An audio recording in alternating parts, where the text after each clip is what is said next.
बचपन में सभी अपने माता पिता या दादा दादी से कहानियां सुनते हैं और एस राजामौली ने उन्हीं कहानियों पर फिल्म बनाकर आज पूरे वर्ल्ड में फेमस हो गए हैं और अब उनकी फिल्मों को ब्लॉकबस्टर बनाने के लिए उनका नाम ही काफी है। राजामौली को हमेशा से कहानियां सुनना और सुनाना काफी ज्यादा पसंद था। राजामौली की दादी माँ अक्सर उन्हें रामायण और महाभारत की कहानियां सुनाती थी, जिसके बाद राजामौली उन कहानियों को अपने तरीकों से अपने दोस्तों को बताते थे। राजामौली को खुद स्टोरी टेलिंग में मजा आता था, इसीलिए वो अपने पिता के साथ मिलकर नई नई स्टोरीज लिखा करते थे। लेकिन जब कोई डायरेक्टर उनकी स्टोरीज पर मूवी बनाते थे तो वो मूवी उनके मन के मुताबिक नहीं बनती थी। इसीलिए अपने पिता के साथ मिलकर लिखी गई स्टोरीज को राजामौली खुद ही डायरेक्ट करने लगे। अपने ग्रेजुएशन को कंप्लीट करने के बाद राजामौली ने राघवेंद्र राव के साथ एज असिस्टेंट डायरेक्टर काम किया, जहां उन्होंने टीवी सीरियल शांति निवासम को डायरेक्ट किया था और इस तरह उन्होंने डायरेक्शन की दुनिया में कदम रखा। इसी के साथ उन्होंने एवीएम रिकॉर्डिंग थिएटर्स में भी काम किया था। राघवेंद्र राव शांति निवासम सीरियल में राजामौली के काम को देखकर काफी ज्यादा इंप्रेस हुए थे, जिसके बाद उन्होंने 2001 में अपने प्रोडक्शन हाउस में बनी मूवी स्टूडेंट नंबर 1 को डायरेक्ट करने के लिए राजामौली को चुना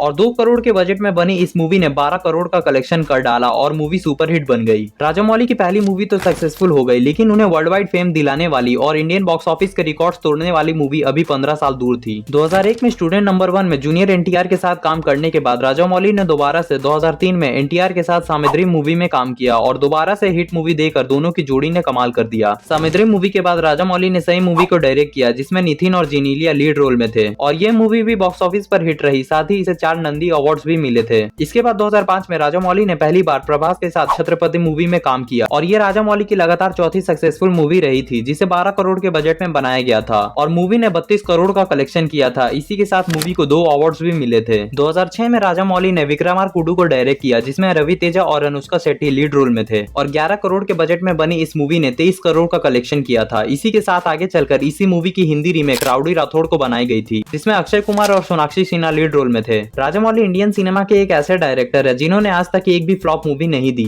और उन्होंने जितनी भी मूवीज बनाई है वो या तो सुपरहिट हुई है या तो ब्लॉकबस्टर बनी है। 2006 में विक्रमार्कुडु के बाद 2007 में राजामौली ने दोबारा से एनटीआर के साथ यामाडोंगा में काम किया और ये तीसरी बार राजामौली ने एनटीआर की मूवी को डायरेक्ट किया था और ये मूवी उस वक्त की सबसे ज्यादा कमाई करने वाली मूवी बनी थी। यामाडोंगा के बाद राजामौली ने पहली बार रामचरण के साथ मागाधीरम में काम किया, जिसे एक भारी बजट में बनाया गया था और ये मूवी 142 हफ्तों तक थिएटर्स में लगी थी। इसी के साथ उस साल की हाईएस्ट ग्रॉसिंग मूवी बनी थी। राजामौली को इस मूवी के लिए बेस्ट डायरेक्टर का अवार्ड मिला था। साथ ही इस मूवी ने 6 फिल्म फेयर अवार्ड और 9 नंदी अवार्ड अपने नाम किए थे। मागाधीरा के बाद राजामौली ने एक्टर सुनील के साथ एक मूवी बनाई और फिर पूरे 2 साल लगाकर ईगा मूवी को बनाया, जिसे मक्खी के नाम से हिंदी में डब किया गया था। ईगा इंडियन सिनेमा की पहली ऐसी मूवी थी जिसमें लाइव एक्शन एनिमेशन और हाई लेवल के वीएफएक्स का यूज किया गया था और राजामौली इस मूवी को बनाने के वक्त इतना ज्यादा पैशनेट थे कि उन्होंने मक्खियों को जार में बंद करके रखा था ताकि वो उनके मूवमेंट को बारीकी से समझ सके और इसी कारण मूवी के हर एक सीन को काफी बारीकी और खूबसूरती से बनाया गया है। इतनी अतरंगी मूवी बनाने का आइडिया भी पहले राजामौली को ही आया था। दरअसल राजामौली के पिता एक बार जब काम कर रहे थे तब एक मक्खी उन्हें लगातार परेशान किए जा रही थी, जिसके बाद उनके पिता ने मजाक में ये कह दिया कि लगता है ये मक्खी पिछले जन्म का बदला ले रही है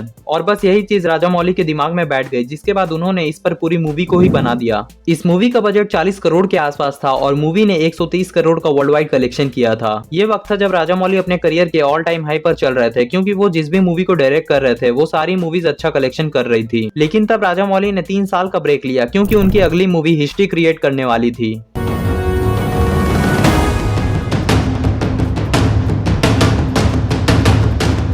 बाहुबली एक ऐसी मूवी थी जिसने इंडियन सिनेमा का एक अलग ही बेंचमार्क सेट कर दिया और साउथ की मूवीज को इंटरनेशनल लेवल पर पहचान दिलाने के लिए बाहुबली मूवी का काफी इंपॉर्टेंट रोल है। मूवी को बनाने में न सिर्फ उसके डायरेक्टर बल्कि प्रभास और राणा दुग्गुबाती ने अपने करियर के 5 साल लगाए थे। मूवी के लिए राजामौली ने अच्छे लेवल के वीएफएक्स और सीजीआई का यूज किया था, जिसे बनाने में 85 करोड़ का खर्च आया था। मूवी के वॉर सीन के लिए 5000 जूनियर आर्टिस्ट को हायर किया गया था और इस क्लाइमेक्स सीन की शूटिंग में 250 दिन लगे थे। साथ ही 20,000 हथियार को खास मूवी की शूटिंग के लिए डिजाइन किया गया था। इंडियन सिनेमा में ये पहली बार था जब किसी मूवी में एक अलग ही खास लैंग्वेज को बनाया गया था, जिसे कालके के वॉरियर ने यूज किया था।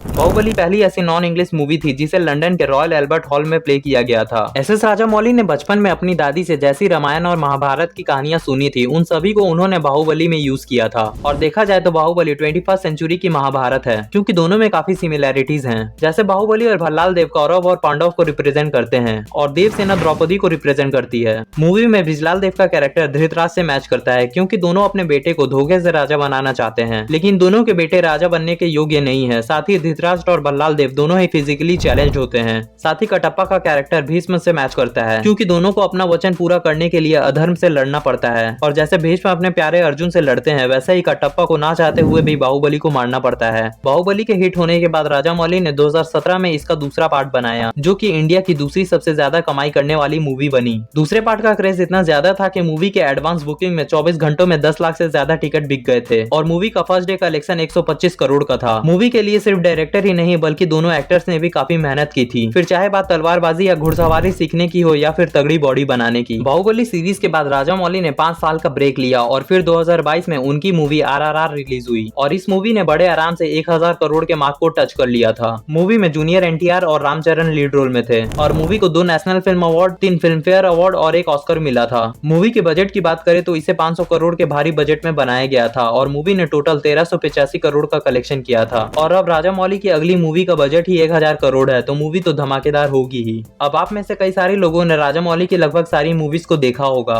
पर क्या आपने कभी ये सोचा है कि इतनी सिंपल स्टोरीज होने के बावजूद राजामौली की मूवी इतना धमाकेदार कलेक्शन क्यों करती है? देखिए, राजामौली की फिल्मों का मेन कॉन्सेप्ट बुराई पर अच्छाई की जीत होती है, जो कि उन्हें महाभारत से सीखने को मिला। उनके सारी मूवीज में इमोशनल डेप्थ होता है, साथ ही कैरेक्टर की अपनी बैक स्टोरी होती है, जैसे कि अमरेंद्र बाहुबली की बैक स्टोरी के बारे में पार्ट 1 और 2 में बताया गया। RRR में राम और उसके पिता की एक अलग बैक स्टोरी होती है और मगधीरम में भैरव की अपनी बैक स्टोरी थी और इन्हीं चीजों को देखकर ऑडियंस उस पर्टिकुलर कैरेक्टर से अच्छे से कनेक्ट कर पाती है। दूसरा यह है कि राजामौली अपनी फिल्मों में छोटी सी छोटी चीजों पर ध्यान देते हैं और उनकी फिल्मों में काफी महंगे सेट्स का यूज किया जाता है, जो कि ऑडियंस के लिए किसी ट्रीट से कम नहीं होती। तीसरा यह है कि उनके मूवीज में एक ऐसा सीन जरूर होता है जो ऑडियंस के दिमाग में बैठ जाती है, जैसे मगधीरा में हेलीकॉप्टर वाला सीन, बाहुबली में बड़े चट्टान से अटैक करने वाला सीन और RRR में जानवरों के साथ एंट्री करने वाला सीन। और इन्हीं चीजों के कारण मूवी अच्छी कमाई भी करती है। खैर, अब आप बताइए कि आपको राजामौली की कौन सी मूवी सबसे ज्यादा पसंद है। तो इस वीडियो में बस इतना ही, जल्दी मिलते हैं किसी और वीडियो में, तब तक के लिए धन्यवाद, शुक्रिया, बाय बाय।